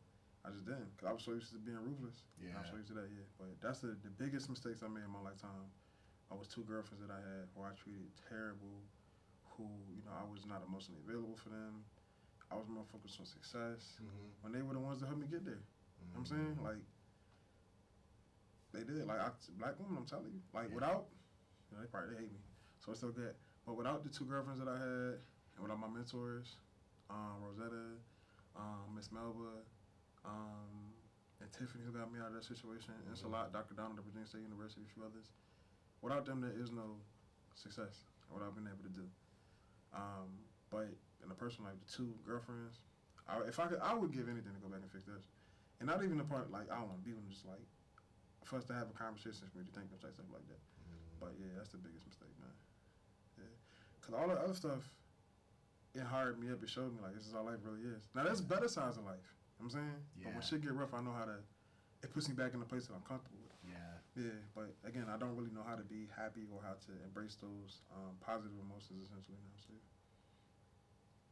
that's a whole other set of learnings for you. Yeah, I got a lot to go. Yeah, as we all, man. As we all. Kyle, really appreciate your time today. You, appreciate you, man. You can't pull out of any good situation. You've just listened to What Keeps Us Going with me, your host, King. If you enjoyed this episode and you'd like to help support the podcast, please subscribe and leave a rating and a review at Apple Podcasts, Google Podcasts, Spotify, or wherever else you get your podcasts. Hope to see you around.